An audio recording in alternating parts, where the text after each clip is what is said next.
We're going to talk about linear inequalities in two variables. Basically, two variables gives you the idea that we're in the coordinate plane in x and y, okay?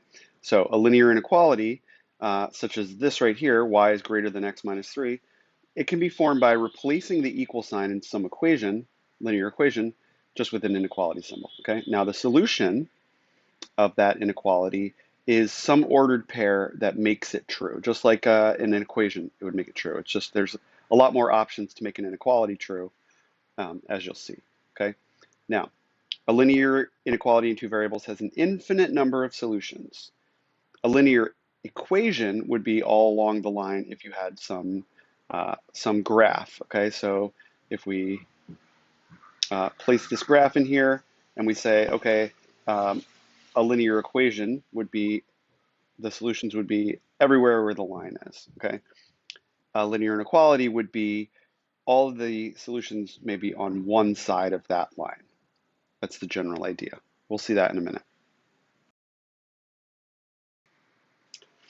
So we're identifying whether something is a solution to the linear inequality. Is the ordered pair given for A and B a solution to y is greater than x minus 3? And have you tested solutions before? Yes, you have done this with equations where you plug in a value of x and y and see if the equation is true. Now you're going to use it to see whether those values satisfy an inequality. And if we take a look at this, we can see that plugging in 1 for x and 2 for y and solving it out, we find 2 is greater than -2. So yes, that's the solution. Okay, you write the inequality, you substitute, and then you just simplify it to check if it's true. Here we do it over here, -7 for y, -3 for x, and we get then, simplifying, -7 is greater than -6, but it's not. -7 is less. So this point is not going to be one of the solutions. Okay, you're going to try that now with this got it problem. Check to see whether 3 comma 6 is a solution of y is less than or equal to 2/3 x plus 4. And the question here for B is, suppose an ordered pair is not a solution for this. Must it be a solution for this, where you flip the inequality to the other direction? Okay. If it's not y is greater than x plus 10, does it have to be y is less than x plus 10? And explain. Okay. Write your answers down and then restart the video to check.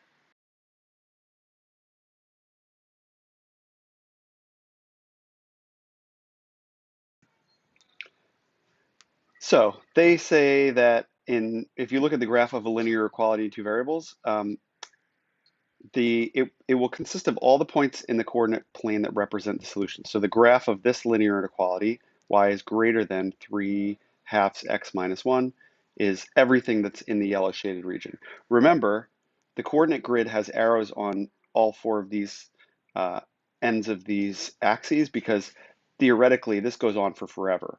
The y keeps getting lower, the y keeps getting higher, the x keeps getting higher, the x keeps getting lower, infinitely. So what you get then is a half plane. You get this line here, that graph, okay, or that line, that boundary line, cuts the graph into half where the solutions are and half where these are not solutions.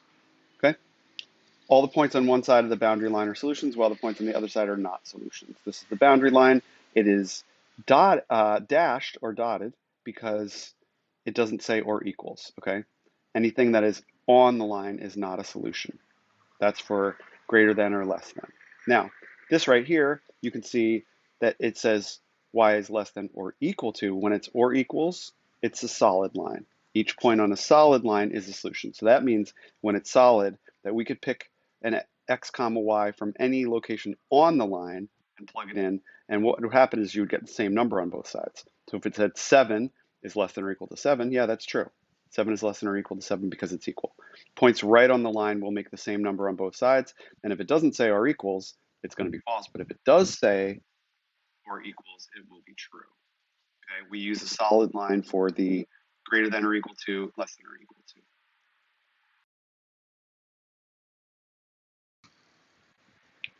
So if we were to graph this, what is the graph of y is greater than x minus 2? And the first thing that we're going to do is we're going to graph the boundary line where we say it's set it like it's an equation. Y is equal to x minus 2. Okay, so we'll find where that line is. And since the inequality symbol is just greater than, the points on the boundary line aren't solutions, so we're going to use a dashed line.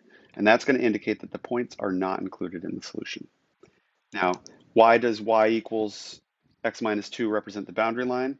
Because for any value of x, the corresponding value of y is the boundary between the values of y that are greater than this and the values of y that are less than that. Okay, that line, as you'll see, is going to be the boundary between where y is greater than this and y is less than this. So what we do to determine which side of the boundary line to shade. Oh, so first of all, here we see this graph, the boundary line there, and to determine which side of it to shade, we test a point that is not on the line. So in this right here, we say, okay, it says y is greater, so we want to shade above it, we believe. But let's check it to be sure. This point, 0, 0, is within the shaded region, so that's supposed to be one of our solutions. If we did it right, it will make it true. So you put in 0 for x and 0 for y, and it is true. It does work out to be true. So that's good because it's in the shaded region, meaning it's something that should work and give us a true statement in there. And it does. Great. Okay. Because the point 0, 0 is a solution to the inequality, so are the points on the same side of that boundary line. Everything over here will be as well. So you shade the area above that line. Okay. And let's see what you can do then. Oops. With this got it problem. Give it a try.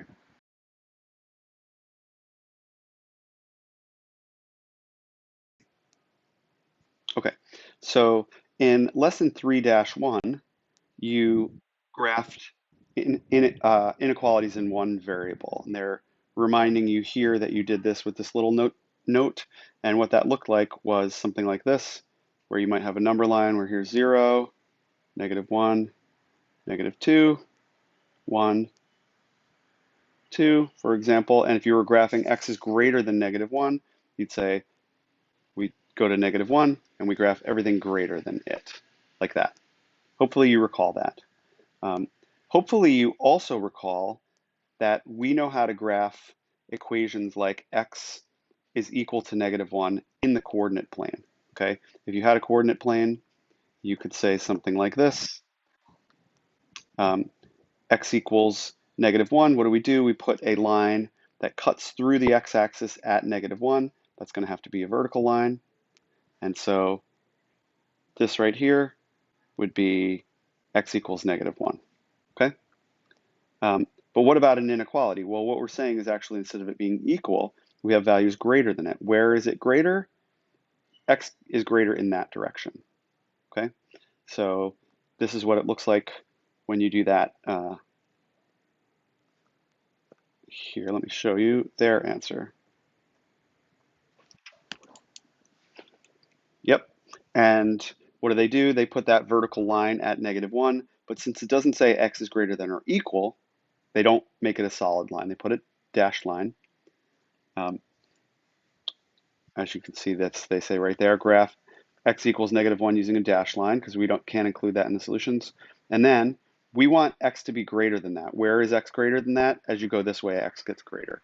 So you shade that side. And then you can test 0, 0 because it's in that shaded area. And you see that the only variable to replace is x, that x is 0. So 0 is greater than -1, true. So we shade that side. Okay. What about this next one? Well, this says y is greater than or equal to 2. So what we do is we graph y is equal to 2. Remember, we're cutting through the y-axis at 2. And so that looks like that. And since it says or equals, we should use a solid line. Now we're talking about all of the y values greater. And where does y get greater? As you go up. So you shade above it. Okay. And you can see using 0, 0 as a test point is a good idea. It's not in the shaded region, so if we plug it in, it should be false. And when we plug it in, it is false. So we don't want that side shaded. We want the other side shaded. Yep. Okay. What is the graph of each inequality? Give it a shot.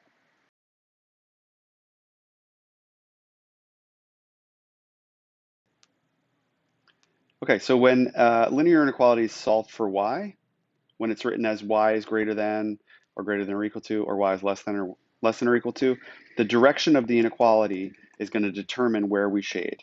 If it says y is greater or greater or equal, greater is above, so we would shade above.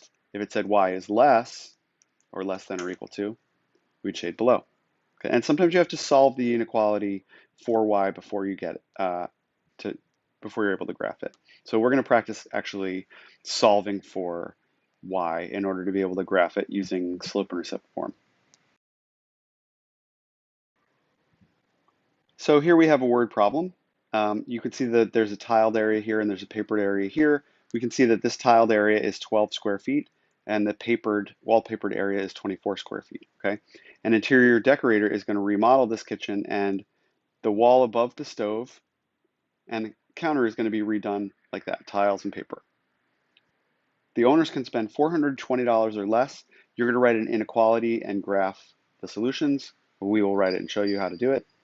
What are three possible prices for the wallpaper and tiles? We're set with the amount of tile that we need to buy and the amount of paper that we need to buy, but the prices can vary. Okay, so what does it look like? Let's take a look. Okay, we got to first define the variables in problems like this. So we're going to say X is the cost of a square foot of paper, and Y is the cost of a square foot of the tiles.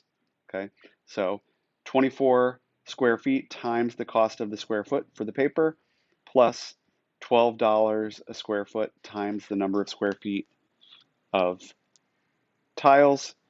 All of that together, that cost has to be less than or equal to $420. Okay, what you're going to do here is then solve for y. So you subtract 24x from both sides, and you can put that first so it's in slope-intercept form. And we want it to be down to a y, not 12y, so we divide everything by 12. And this is what we get. Y is less than or equal to negative 2x plus 35. If we graph this, and graphing it looks like this, that's just here saying that because it says here it could be 400, we can spend $420 or less. It could be equal to 420, so we use the or equal symbol. Okay, the graph looks like this. Notice that we're only in the first quadrant. It only makes sense to have a positive cost for the tiles and the paper. Okay, so we're in that first quadrant, and when we graph that line, y is equal to 2x plus 35. Up to 35, plot the point, you go drop to run 1 all the way down, you get this line. Okay, y is less than or equal to that line, so since it's or equals, it's solid, and then we shade the area that's less. Again, it only makes sense for us to have first quadrant value. So we're in that first of the four quadrants in a graph, right? If you have a normal graph like this is where you're going to have positive values. So that's where we want to be, in quadrant number 1. Okay. And so once you do that, you then say, I can pick any point in here. So if we pick this point, we could say we could spend $5 per square foot for paper and $15 per square foot for tile, for example. Okay. So 5 and 25, 5 and 15, 10 and 10 are for wallpaper and tile. You could pick any points in there, and those would be possible solutions.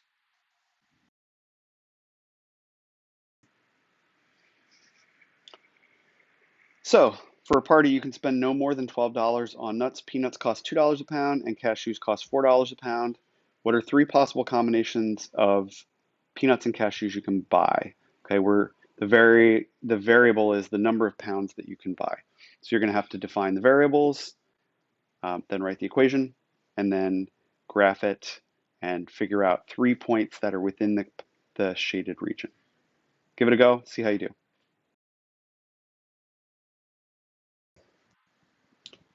So just to be clear what's going on here, I've defined the variables as let x equal the number of pounds of peanuts and let y equal the number of pounds of cashews. So we have $2 per pound of per pound of peanuts times the number of pounds of peanuts, plus $4 per pound of cashews times the number of pounds we bought, has to be less than or equal to 12. And what I'm going to do is solve for y, so I subtract 2x from both sides, and then I divide everything by 4, and this is the equation that I get. So how do I graph it? Well, I want to go up to this y-intercept here of 3, and then I say a rise of -1, rise of -1, run of 2, like this, rise of -1, run of 2, like that. And because it is an or equals situation, I can actually connect those points, and y is everything less than that. Less than that. So where do I go? I go here. Why am I only staying in the first quadrant? Because it's impossible to have or buy a negative number of pounds of the cashews. So that's the graph that we get, and I could actually zoom in on it. And actually, let me just grab a screenshot of it like this. Okay, and that would be the solution,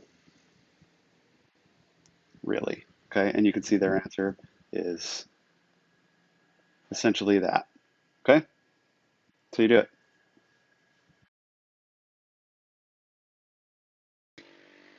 So what we've got here is a graph, and they're asking for which inequality can we match this up? What's the correct inequality that goes along with the graph? And is there anything that we can eliminate? Well, yeah, there is. The boundary line is solid, right? So we know it's got to be an or equals situation. That eliminates number 4. It doesn't say or equals, okay? And we also know that the shaded region is below, so it should say y is less than. We can eliminate that one, okay? So C and D can be eliminated. And then the last thing that we need to do is we need to just kind of look closely and say, what's the slope of that line? Because that's what's different between those two equations, okay? The slope of the line is 2, and the y-intercept is 1. So the boundary line is y equals 2x plus 1, okay? Now the inequality symbol is either, y is either less than or greater, but we can see that it's less because it's shaded below. And so we can say it's got to be choice A. Yep.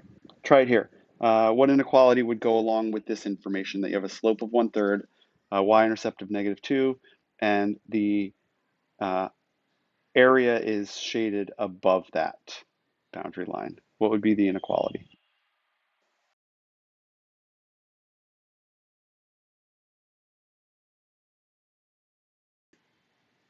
Okay, do the lesson check problems because you're going to be able to get immediate feedback on whether you did this correctly or not. So write your answers down for these lesson check problems and then restart the video and see how you did. Good luck.